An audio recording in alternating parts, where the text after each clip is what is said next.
Welcome back, saucers. Welcome back, saucers. Today, we have a very special guest, and if you are an avid watcher, listener of the SOS Pod, you know this guest, Bailey Boyd. She's a lobbyist, activist. She's amazing, extremely smart, and a gal that you want to talk to for hours and hours and hours.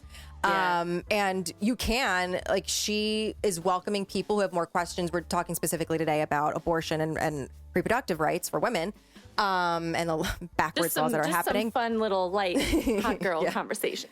Yeah, there's like girly things. But if you want to reach out to her, she's at Bailey B. Boyd.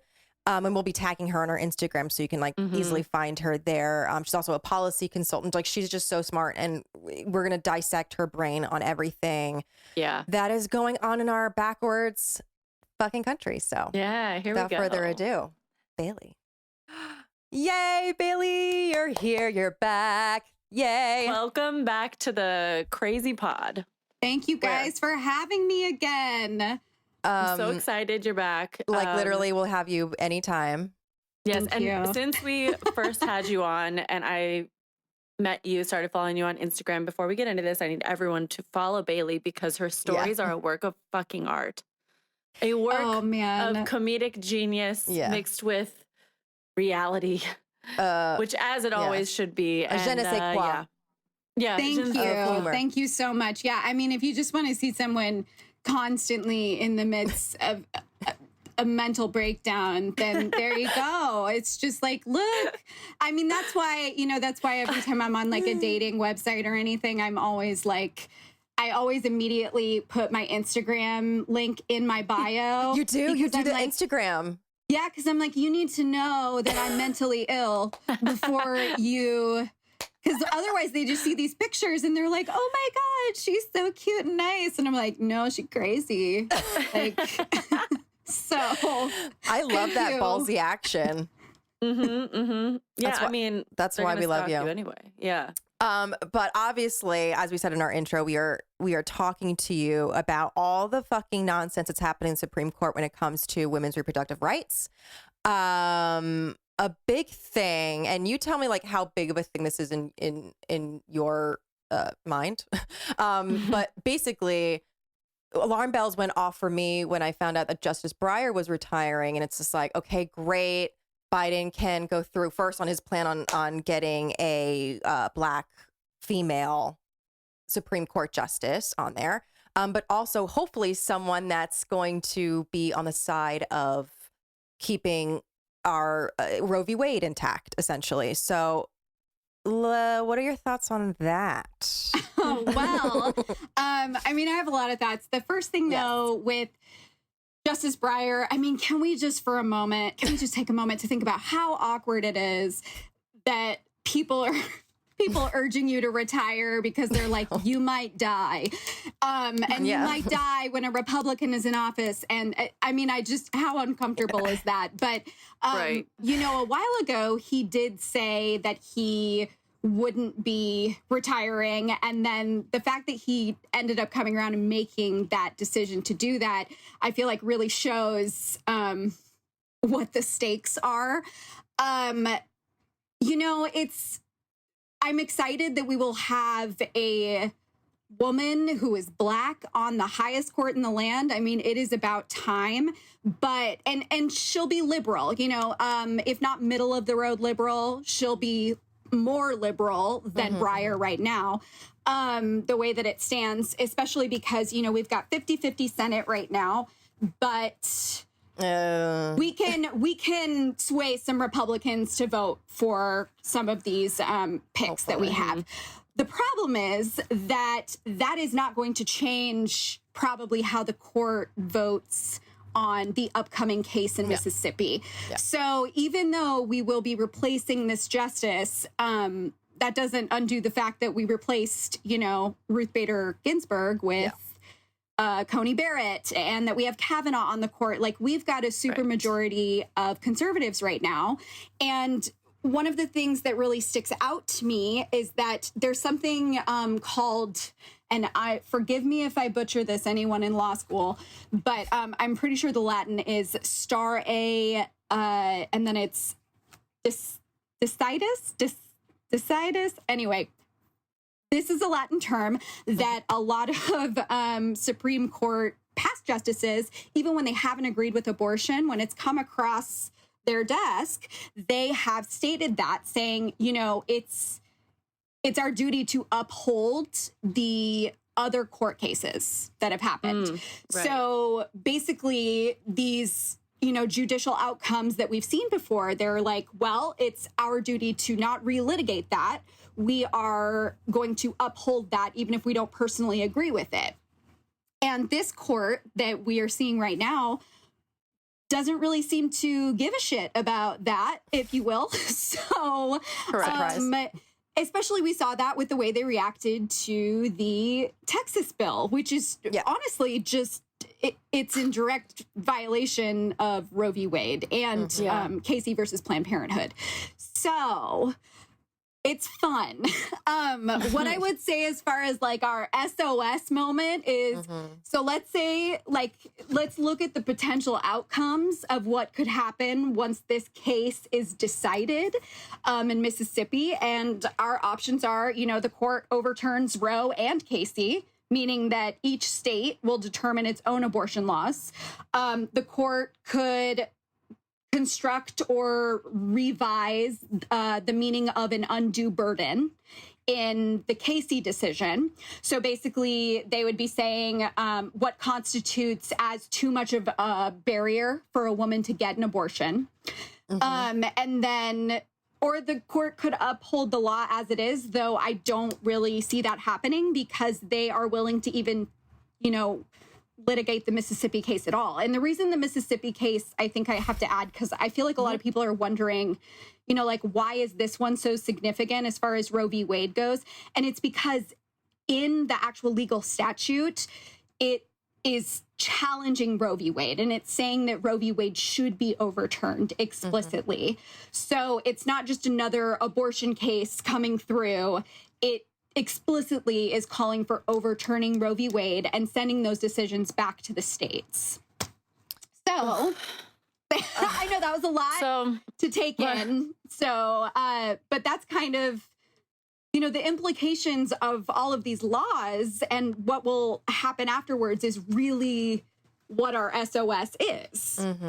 Yeah. And access to abortion, you know, should be basic healthcare rights, you know, like it obviously in our perspective, and that's the point, is that's not everyone's perspective. But why do you think that there's been such a disconnect in the past decade regarding this just in society? Like, it's like we're going backwards. You know, it's like, it's like 3 steps forward, 4 steps backwards.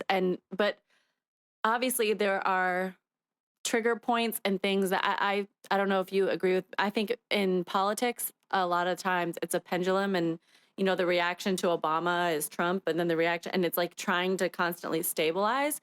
But it's like, in your opinion, why such a disconnect, especially in the last decade, and this reversal of these human rights, ideals, you know?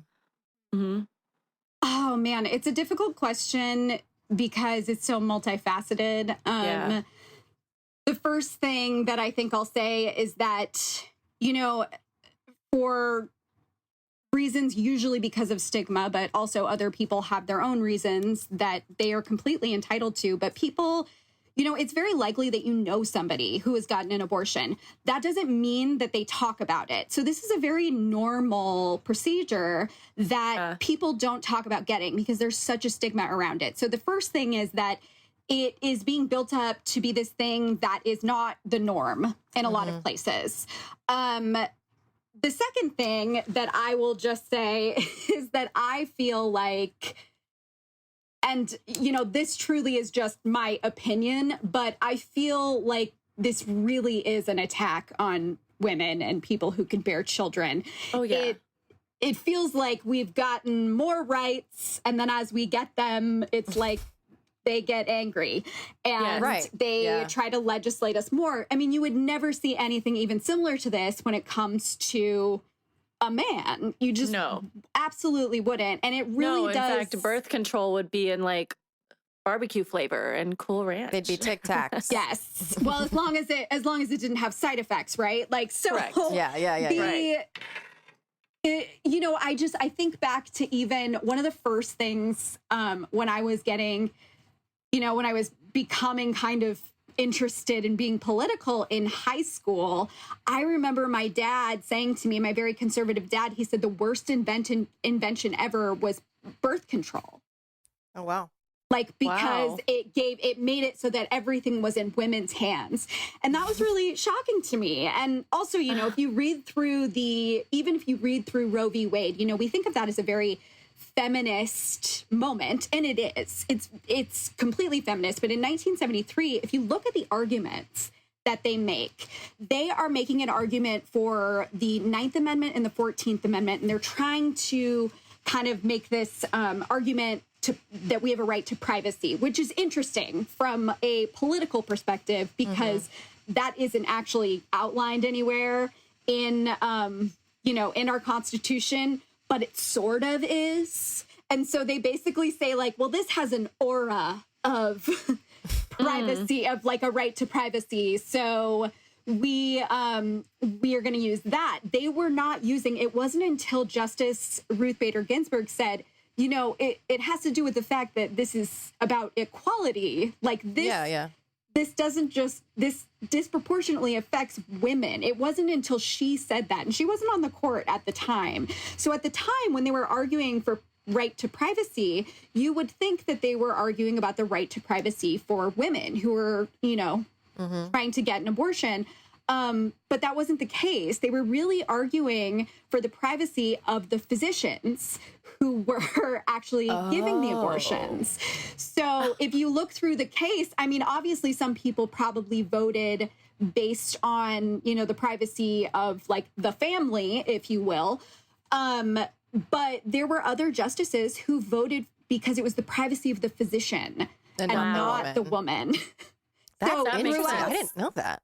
Yeah, throughout all of this time, we are constantly just treating women less than. We're constantly saying, you know, I don't think that you can make this decision for yourself. I don't think that you can make a decision about what's best for your body. And to even piggyback on that, what's really crazy about a lot of these laws, specifically this Mississippi case, is that I feel like we used to see a lot more, you know, anti-abortion laws and bills in place, but then they would have this caveat. They'd say, oh, except for in the case of rape or incest. Right. These laws do not have that. Yeah. That Mississippi law, there is no exception for rape or incest. Is that the same? Oh, so sorry. Wild. No, it's okay. It's just even for Republicans, that's wild. That's insane. Yeah. And is that the same as, because there's other states too, right? There's like Nebraska, they're Phoenix, and just so in case our viewers don't know, and I think I have an idea, but you might know more than me of like the details of this, because are they just like the Texas bill copycats essentially, or do you see states like Mississippi going farther with that, you know, as far as the time? Well, it's further, right? Because of the no exception. Well, I think Texas has no. Well, Texas has a no exception right now. I mean, the Texas bill is bonkers because it literally, like, it encourages people to basically tell on doctors and citizens arrest. Yeah. We have not had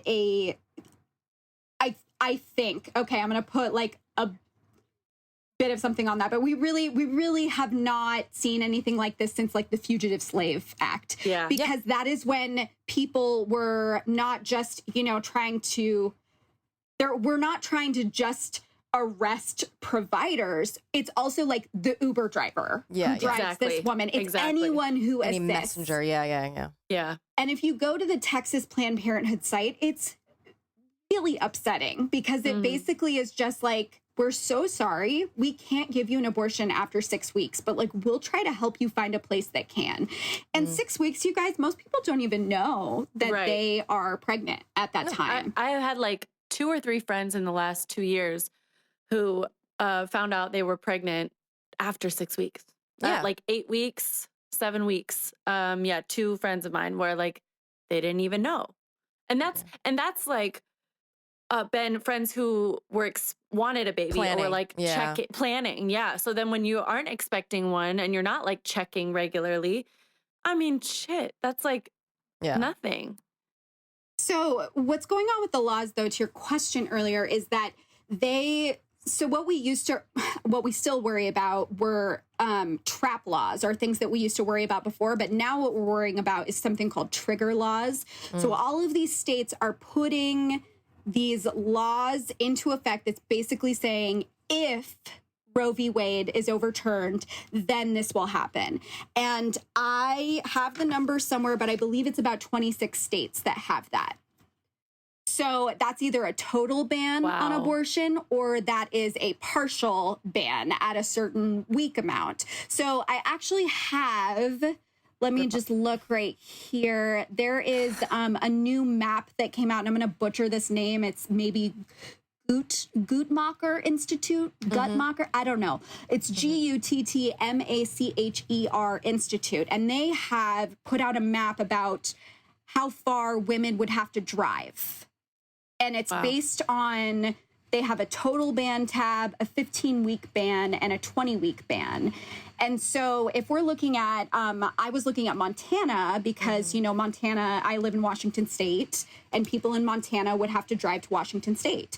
So right now in Montana, the average one-way driving distance under the current legal status is 22 miles to get an abortion. And that is not nothing. That's a long way. But the average one-way driving distance under a complete ban would be 384 miles. So they would need to take off work. They would need to have a car. Have a car. Have childcare. And then, that doesn't even take into account like where they're going. What are the laws there? Do they need more than one appointment? Do they but that increase is, the percentage is like over 1,000% of an increase in the distance. And let's not, so sorry to interject, let's not pretend that this isn't like, not just anti-women essentially, but like anti-underprivileged women of color. Like this is 100%, like, because any fucking privileged woman, white woman, will be able to travel to make these accommodations to get their abortions, but not or the entitled privileged men who got them pregnant with the means will make sure that those women are able to get them to a state that allows it, even if they're the ones that voted for the ban. Exactly. And that's completely right. Like, money is already such an issue with abortion as it is. What I really would like to be focusing on right now is the Hyde Amendment. Like, I wish that we could be focusing on that, because that says that our federal dollars cannot pay for abortion. And that, I think, is just, economically stupid, because when you think about how much money it costs to get an abortion versus how much money it costs to support a woman through pregnancy and then that child for 18 years at least, if not more. And if the baby doesn't have, if it's born, healthy, right? If the mother was not using any drugs or alcohol, it's like a medical on top of that. And it doesn't make any sense at all.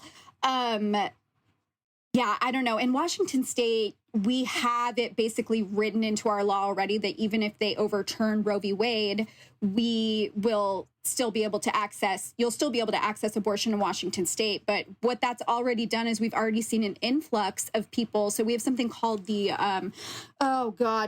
what is it called? It's the Northwest Abortion Access Fund. They changed their name a while ago, but Northwest Abortion Access Fund. And that covers, I'm going to mess this up, but I'm pretty sure it's Oregon, Idaho, Alaska. It's all in that area. And basically they fundraise and they provide, they're all volunteer run. I volunteered for them before. They're fantastic. But it's like volunteers are picking you up from the airport. Volunteers are housing you. And they were interviewing this woman, who is in Eastern Washington, who works with them. And she basically was like, we're already seeing so many, like 60% of the women that we're serving in Washington right now are from Idaho. So we're already seeing this. So now we're going to have to figure out, how are our staff at these clinics? How are they going to, these providers, how are they going to deal with this influx of patients? Yeah, how are they going to support it? And during a pandemic also. And then we'll have to figure out funding. Like, how are we going to help these women so that it's not $600 to get an abortion? Because that's not doable, especially when we know that most people right now don't even have like a savings account. Right. And it's $600 on top of travel and missing work and all the things we just listed. Exactly. It's a huge burden, and it's really, really scary.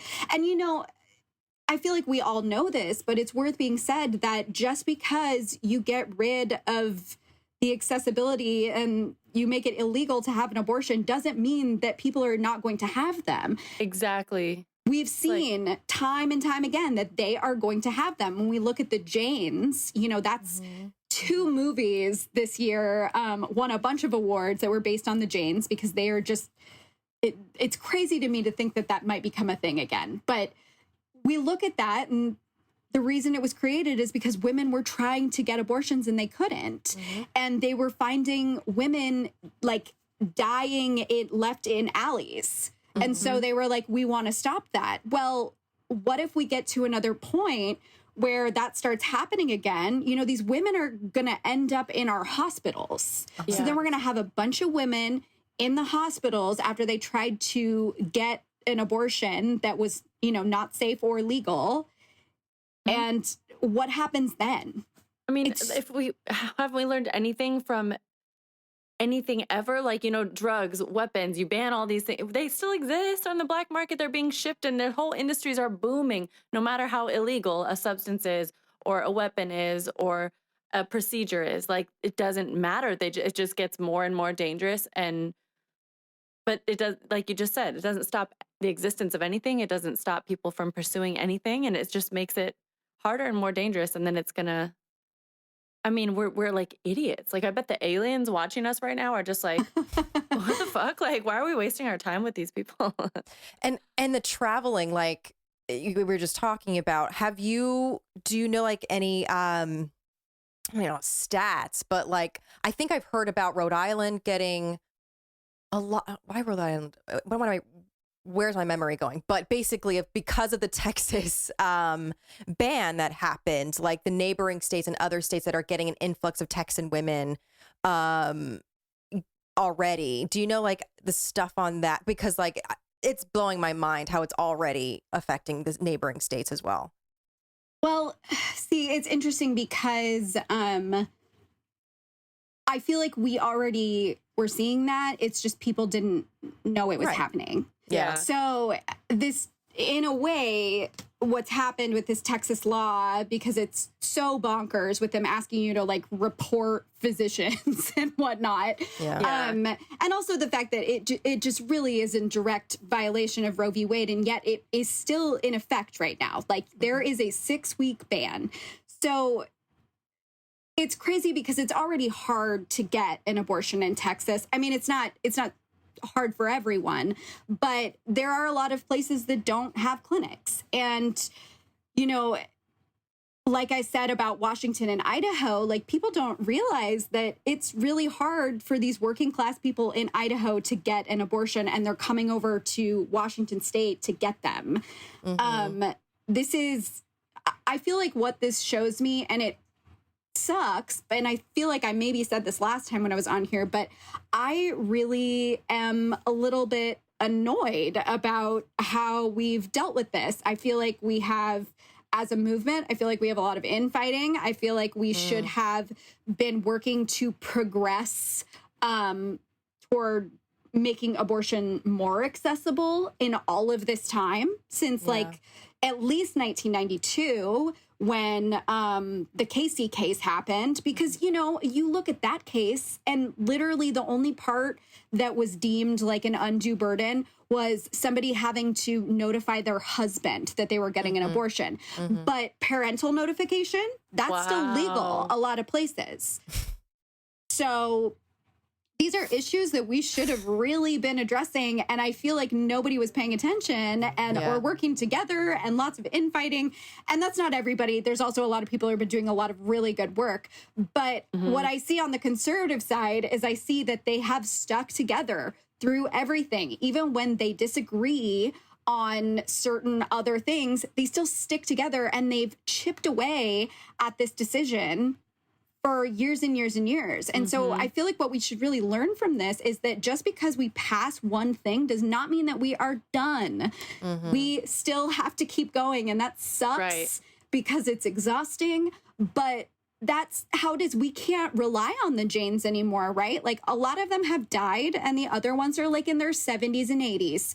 Yeah. So you know, like they're not going to come in and do this. We need to pass the baton. We need people to come and show people why this is important. It's true, right? Because I know there are a lot of states, and I know there's a lot of women talking about it still to this day, where they need to get their husband's permission to get their tubes tied.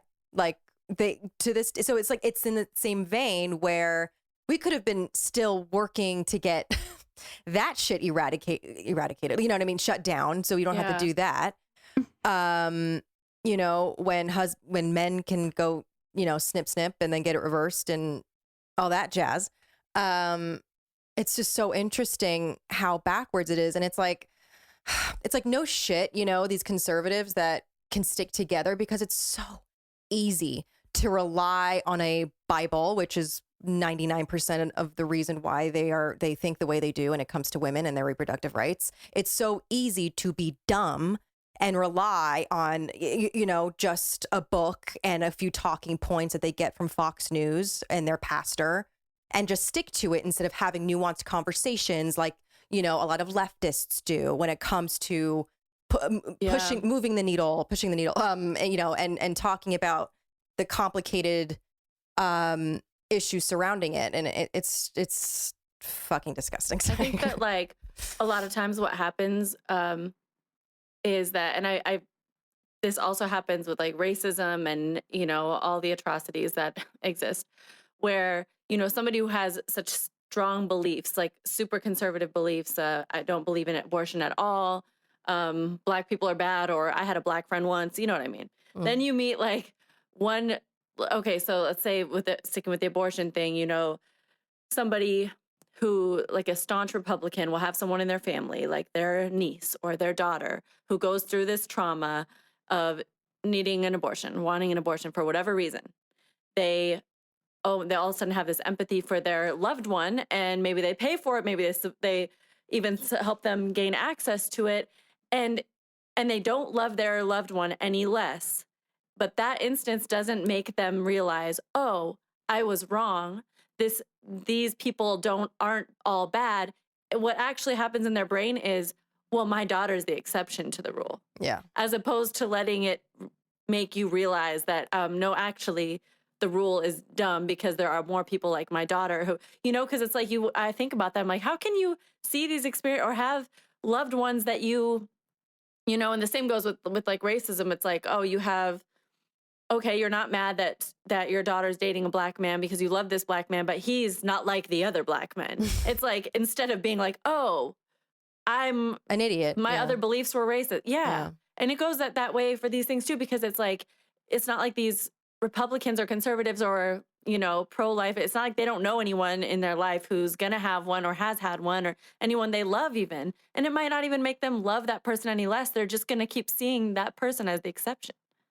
Yeah. And, you know, to what you said, and I feel like maybe I said this last time I was on here, I I don't have any numbers for it. I don't think they exist, but just the anecdotal evidence of people who work at like Planned Parenthood and clinics who talk about these protesters outside, the number of them that they see sneak into the clinic and get an abortion. Like either they get an abortion or like they end up bringing like a niece or something. Yep. And then they do that. They say like, well, I'm the exception. And then they're back out there the next day. It does not change their minds.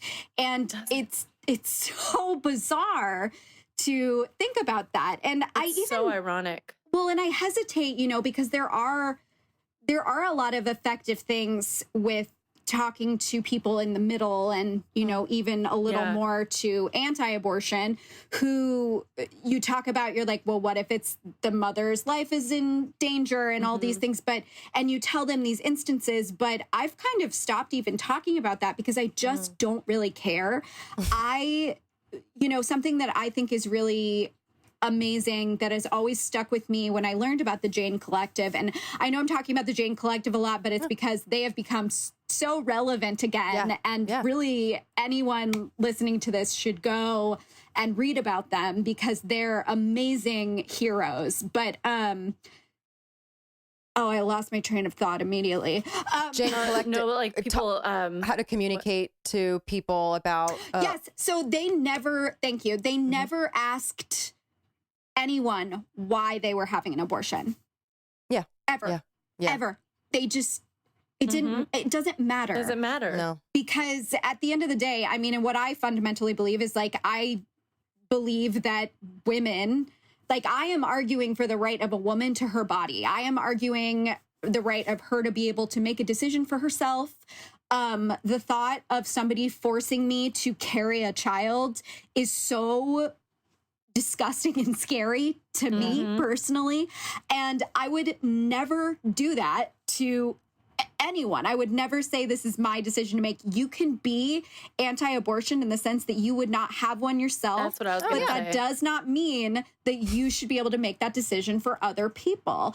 And the issue is that we're over here, we're arguing about women and their rights to their body, and they are arguing about the possibility of a baby, which, you know, that goes all the way back to every single one of these cases, which is when is the pregnancy vital? And so basically it's like we've decided as a society that it's 24 weeks, which whatever, that's fine. But when is it, you know, if we look at the viability of pregnancies, if we've decided that it is 24 weeks, then putting a 6-week ban into effect is in direct opposition of that. Like, it's just not, I don't understand how that law is allowed to be upheld right now. And I'm a psycho. Like, I feel like I want to run.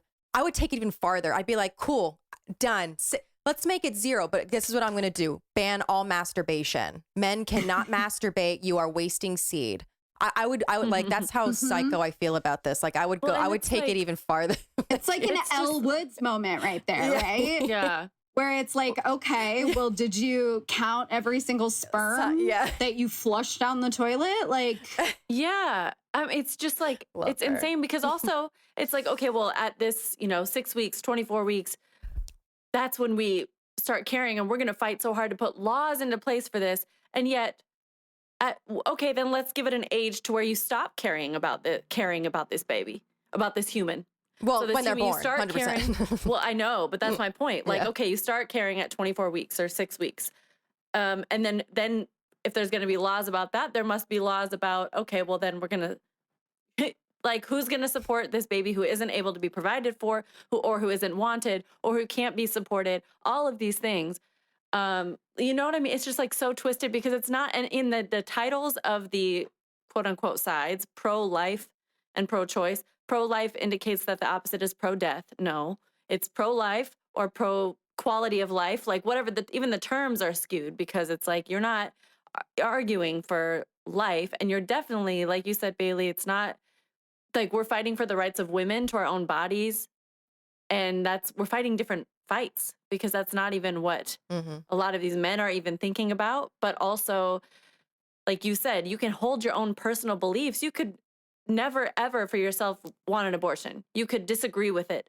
and then you just live your life that way. Do what you need to do. And or just who cares? Like, who gives a fuck? Why are we so concerned with controlling other people with their personal decisions when we can make our own choice? But it's because we're controlling women. Right. We're controlling women specifically and women's bodies. And that's what makes it so disgusting. It's just, you know, another thing that I keep thinking about is that, so when we're growing up, we learn about Supreme Court cases, right? Like, and the thing is, people don't usually remember a lot of them, but I would say that usually people remember Roe v. Wade. They remember Brown versus the Board of Education. They maybe remember the Scopes monkey. There we go. Scopes monkey trial. So what's crazy to me is, like, let's take Brown versus the Board of Education. Because a lot of people are like, oh, it's not a big deal that this is happening with Roe v. Wade because it'll be sent back to the states and then, like, we're fine because we live in this progressive state and, like, it'll be fine. Right. It's not illegal. Well, imagine if that was Brown versus the Board of Education. That would not be viewed as not a big deal. That would be viewed as a huge loss, as a very regressive thing to happen. If all of a sudden we sent it back to the states and we're like, oh yeah, you can segregate schools, but it's up to you as a state if you can do that. Right. It is totally insane to me that this landmark decision is being treated so flippantly because it is being sent back to the states to decide. And I also, you know, none of us have ever lived in a world without Roe. No. We haven't. And we don't know what that's going to be like. I mean, I think that we can make all of these guesses, but I think that it's going to affect a lot of people who don't even understand that it is going to affect them because they have never lived in a world where Roe did not exist. Yeah. It baffles me that it escapes a lot of these people's minds about how dangerous it is being pregnant, an American woman being pregnant, a Black American woman being pregnant. Like I don't have it off the top of my head. I don't know if you would, about the pregnancy death rates. The mortality rates. The mortality rates. What I was going to say, you know, that's interesting because in Mississippi, they recently, or maybe, I think it was recent, but they were talking about, they were like, this is for the safety of women. And, you know, that was shot down really quickly because they're like, you know, Mississippi has a higher, highest, like, mortality rate when it comes to pregnancy. Horrifying.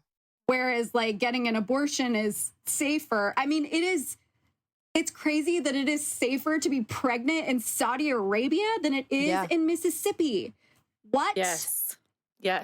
We're a developed country. That is embarrassing. Yeah. And are we? You know what I mean? Like, are we? Because it's just all a facade. Like, we're all just, we think that we act as though we are this completely, like, liberated. And don't get me wrong, I know there's, like, grateful to be here for so many reasons, of course. But, like, we just need to get off our high horse as Americans and be like, we don't have it figured out. Every other first world developed country has figured out healthcare, has figured out free education, has figured out, like, so many things that there's already blueprints for. So we can't act stupid like, well, I don't know how this would work. No, we're bullshit. Well, let's look at every other developed country. They figured it out.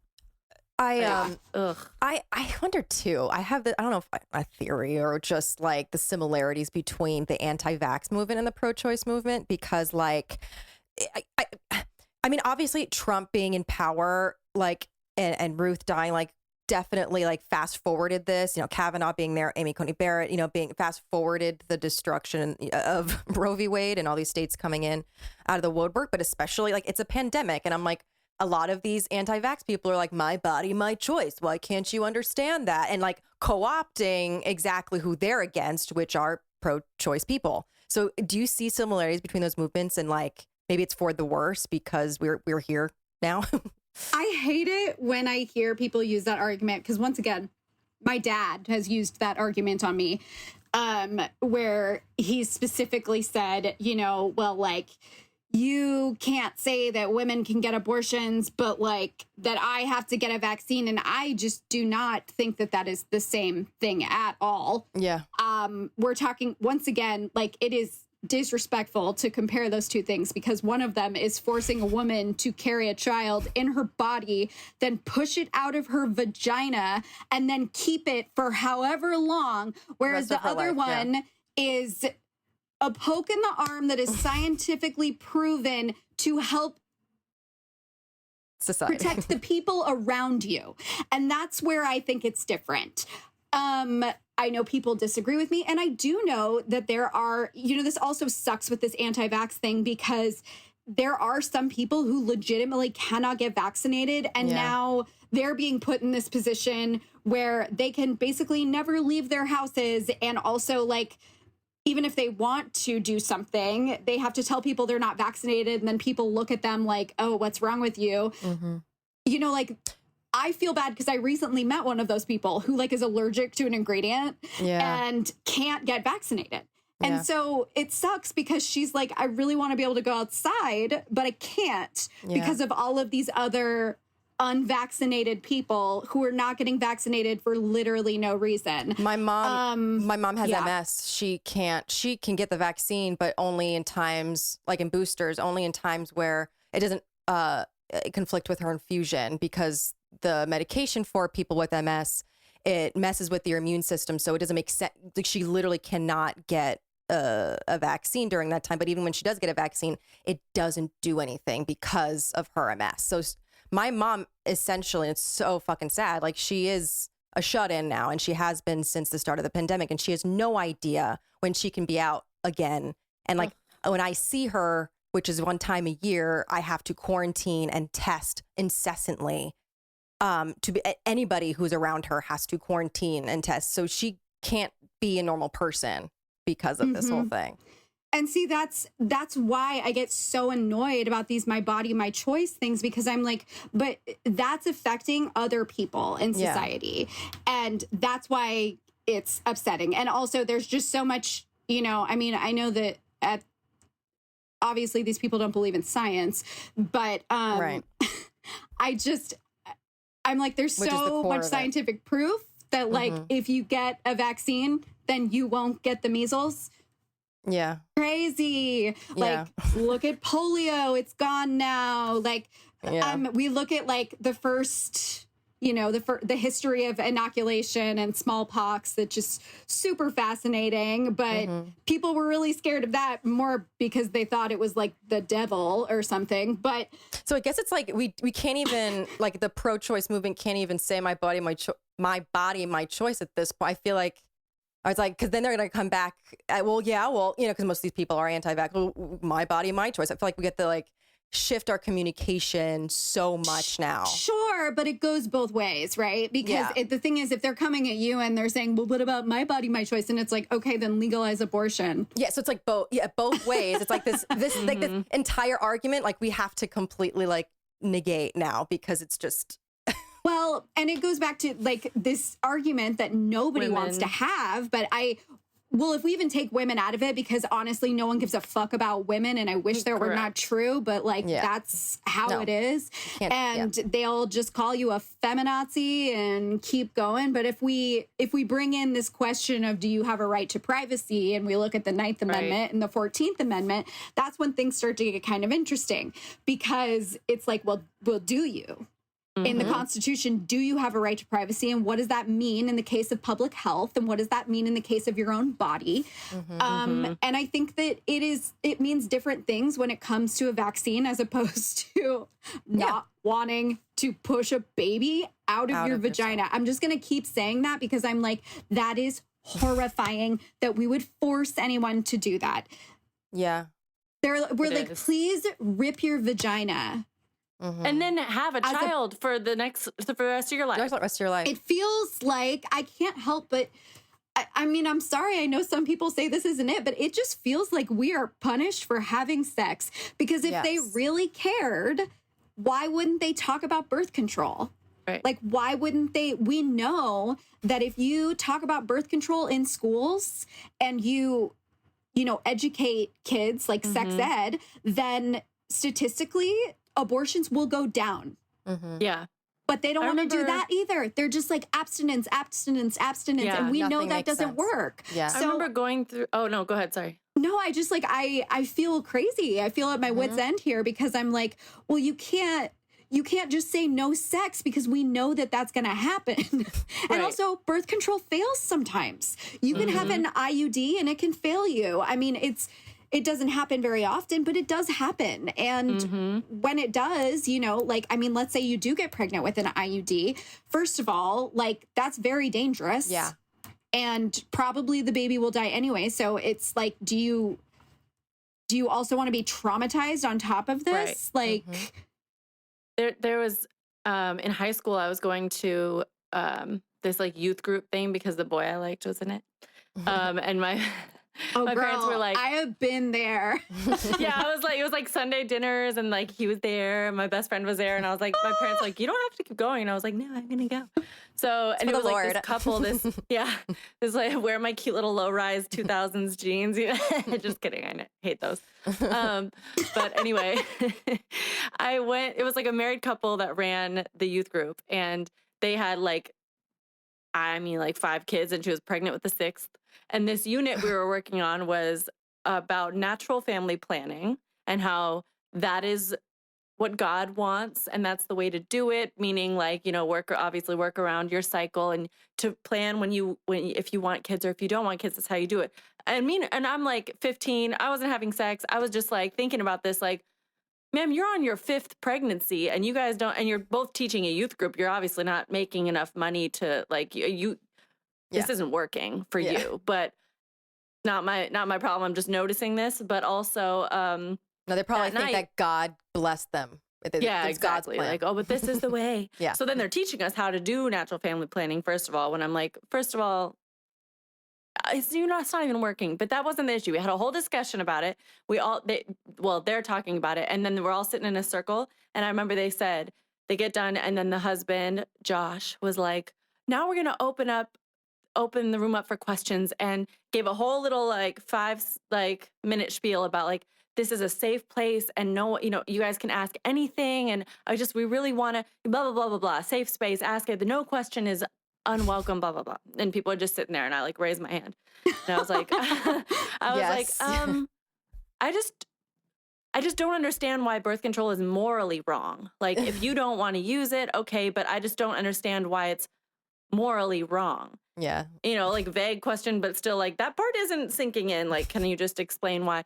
And he literally, after this whole speech about questions, I'll never forget. He bristles up, he gets really tense and he goes, Molly, we are not talking about that right now.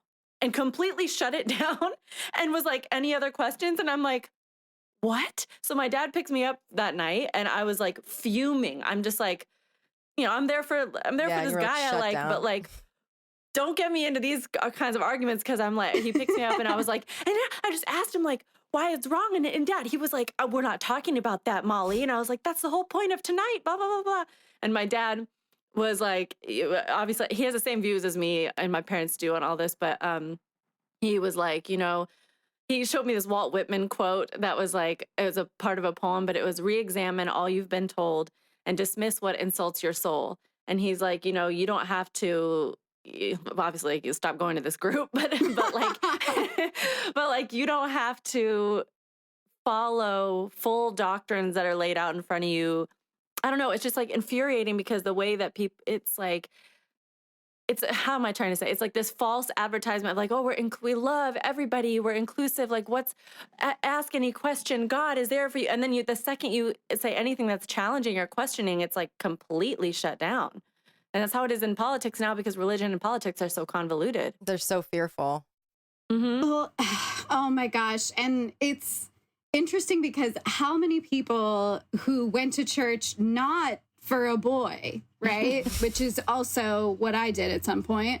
You know, how many people went there and that's what they relied on for their sex education and that's all they got. And they they didn't ask questions, or if they did, they were shut down. And it's scary to me, the number of people who think that an appropriate time to tell someone about sex is their wedding night, like before they get married. There's just, and then we're talking about but at the same time, we expect a woman to know she's pregnant before 6 weeks. It's like, well, I don't remember learning about like my cycle in a way that I would understand when I was ovulating, which is actually, would be something that would be very helpful to learn in sex ed. Until my late 20s or 30s that I could get pregnant at any point. I mean, it was ovulation, but like, honestly, I'm like, most of the month I could probably get pregnant. No, I didn't learn that until I was like 28. Yeah. So people don't know, like, they're not going to know if they missed a period because they just are like, oh, it comes once every, 28 days, and then there we go. And that is the end of the period conversation. We don't learn anything else about our cycle. It just, I mean, our pad commercials had blue liquid. You know what I mean? Like, no one gives a shit about our. Wow, you're right. Red is offensive. Everything about us is offensive. Wait, your guys isn't blue? No, just kidding. Yeah, I actually dye it afterwards, like, because I want it to look like the commercials. So it ends up being a weird purple color, but I get as close as possible. I just wanted to be just like those women that are just like running through the tampon commercials, super happy. I'm like, jumping oh my off diving God, boards. I am not jogging when I have my period. I don't know if I'm the only person that feels that way. Oh my God, never. No. I actually die right now, like, non sequitur, I have an ovarian cyst that I'm waiting on getting taken out of my body. And like, you better believe when I am on my period, I am just like laying down with a hot pad and watching Fleabag for the 100th time. Like, that's what I'm doing. Yeah, same. You're like, I need the hot priest and a hot bag, and then I'm done. Oh my God. That show is brilliant. But I know. Okay, one more thing I have to mention though, to you guys, is that something that is really interesting that just happened recently is there is something called the Turnaway study. And it sucks because this study has been done over the course of 10 years and clearly the people who were doing it did not know it was going to be as relevant as it has ended up doing. But it's about, the harms of denying a woman a wanted abortion. And so basically what they did is they found a bunch of women and like 10 years ago, and they found them based on, they would go into clinics and, because everybody has different laws about when you can get an abortion, they found people who got abortions at a certain time, and then they found some people who were denied abortions at the exact same time, and they followed them. And the difference in their lives was staggering. I mean, it is staggering because, they all kind of started out on the same footing economically. And then you can see from credit reports, you can see from, because, when you get a credit report, it's showing like evictions, it's showing income, it's showing all of these things. And denying a woman an abortion caused significant strife. So basically these other women who across the board got abortions were able to either maintain or move up in their lives, whereas everyone else who was not able to obtain an abortion, they ended up just completely like, I mean, the majority of them are like under the poverty line now.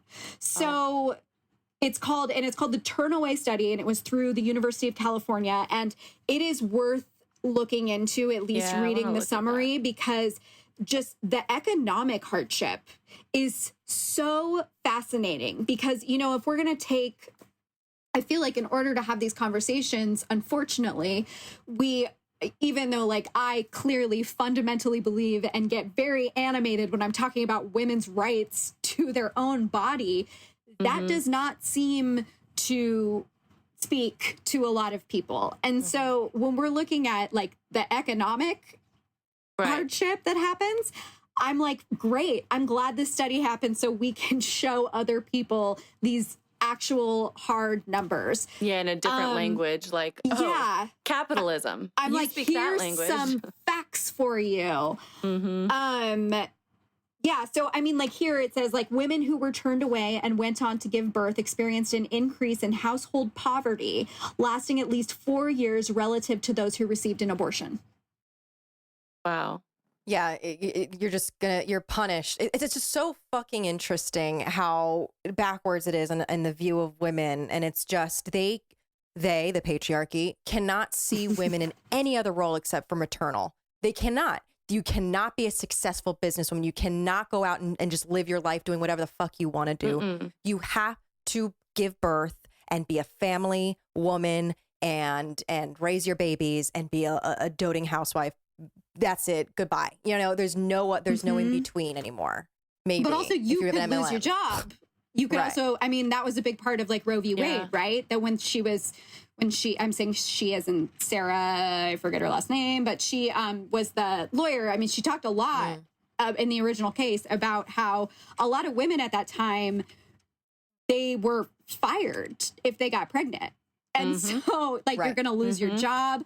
I mean, up until like the Obama administration, literally being a woman was considered a pre-existing condition. And that gave health providers and insurance companies, that basically gave them permission to charge you more because you might get pregnant at some point. We are basically just viewed as these walking wombs. Yeah, incubators. Yeah. Who can produce more children to kill the planet.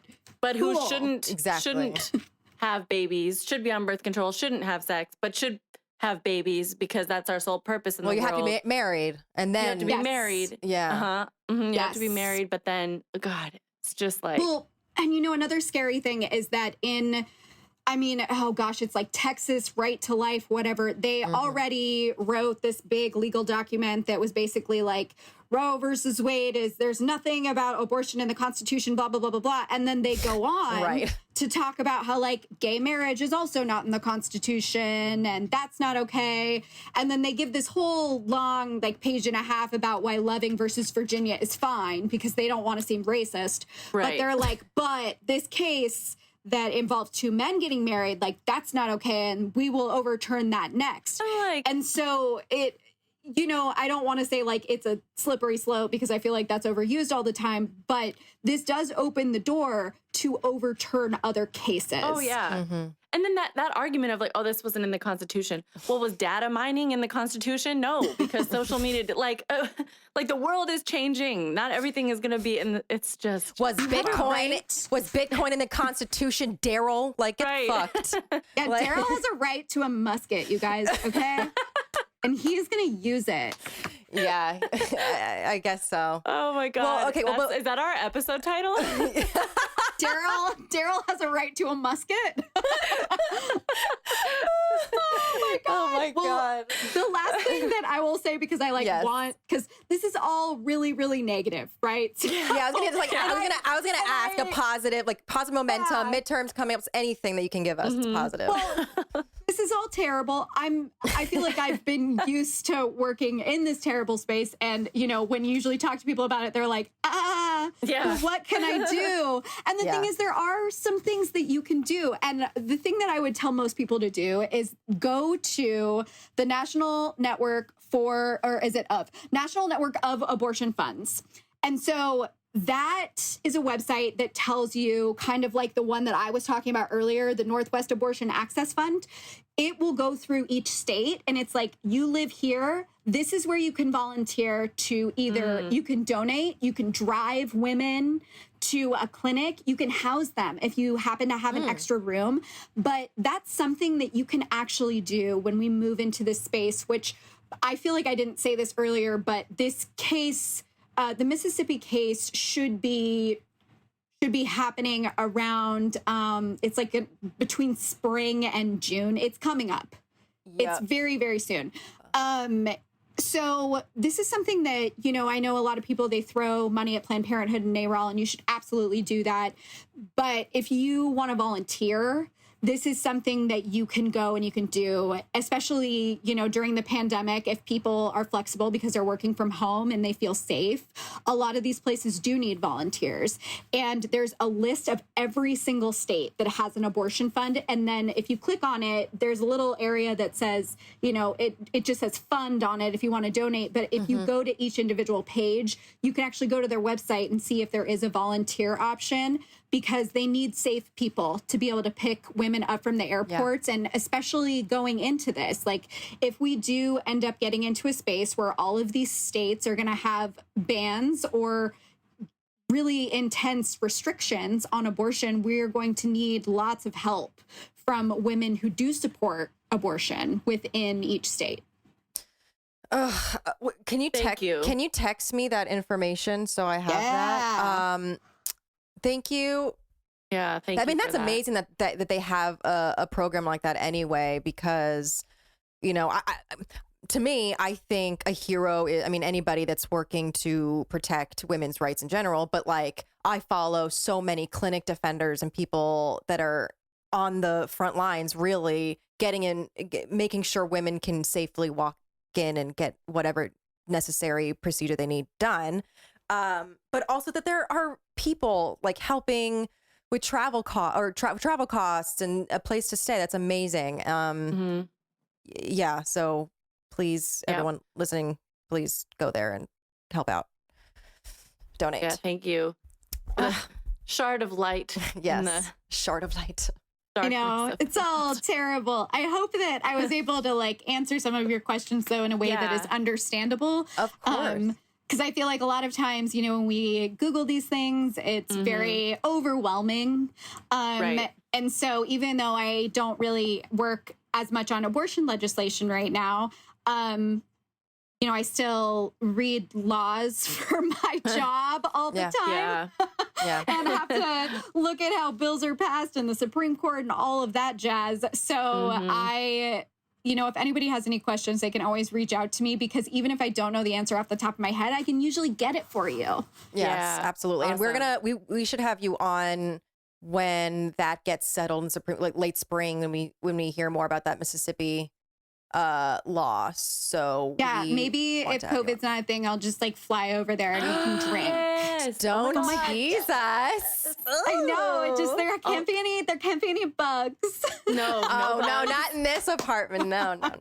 Can you bring your little pink plush uterus behind you? Oh, you guys, and my one cowgirl boot. Yes. If people aren't watching the YouTube, they're gonna be like, pink plush uterus. That sounds very. You got to go on YouTube and watch. Realistic. I'm a very messy person. Okay, like I'm not gonna hide it. I'm a very, very messy human. It always looks like a bomb of clothes went off, and it's like colorful and strategic. It looks like like Zoe from New Girl or something, you know, it's like part of your charm. Yeah. Well, thank you, because it really doesn't make sense, because I have an entire room that I made into a closet. So I don't know how it all migrates out here, but it does. And, you know, like I watched Last Night in Soho the other day, and I immediately was like, I need a vinyl jacket. And I just went all over the internet looking for the perfect vinyl jacket, and now I have 3. So I love that. I'm the same way. That's always how it goes. Yeah, I just with one thing, and then you're like, I have 3 versions. I am this. I am. Yes. Anya Taylor-Joy. I don't care. I don't go outside though, so I don't really know where I'm gonna wear this. You're gonna wear it to LA when you come for your next our podcast. Exactly. Thank you so much, Bailey. Thank you, Bailey. Thank you. Love you guys. I'm so happy to see you guys. You too. Thank you for having me on. I love her. Oh my gosh, I love her. Like, and she's so incredibly informed, but is able to articulate it in a digestible and relevant way. And I learned so much every time we talk with her. Like, I actually found it really enlightening and not at all surprising, but I didn't know, you know, the reasoning behind Roe v. Wade, and that it was actually the reason it mainly was pushed through was to protect the privacy of the doctors, of course, you know, because it's like, well, how else would something that progressive have made it through? No, it's not really about. God forbid, literally, God forbid, it's to protect women's autonomy, like literally, God forbid. Yeah. God forbid. So there's a lot. We talked in the episode, obviously, she just talked about the National Network of Abortion Funds. So we're going to shout that out again. Please go to their website, learn about all these states that are taking volunteers. And if you have those resources to do so in time, please volunteer and help women out. Donate money. And you can donate too. Do that. We're also going to shout out Planned Parenthood and all the good work they do. They deliver vital, affordable, high quality reproductive health care, sex education, legal abortions, and information to millions of people worldwide. 2.4 million people per year count on Planned Parenthood. So make a generous tax deductible gift today at PlannedParenthood.org or donate over the phone at 1-800-430-4907. Yes. So there's many ways, like Bailey said, to get involved. You know, obviously financial donations are appreciated, but you can volunteer. You can even sharing that, the National Network of Abortion Funds, even sharing that page on social media. Abortionfunds.org for that. Abortionfunds.org. Yeah. And so sharing that on social media so that friends and your network knows they can all access it for their own state or their surrounding states, and just spreading the awareness and the word.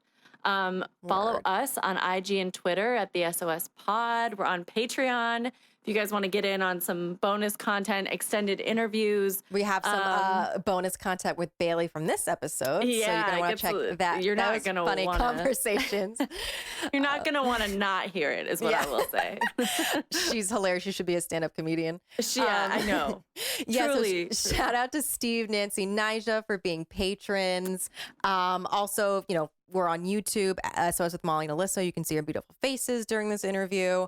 And rate and review us. We're on Spotify, Apple Podcasts, wherever you get your podcasts. We're there. And rate and review us. It helps us reach more people.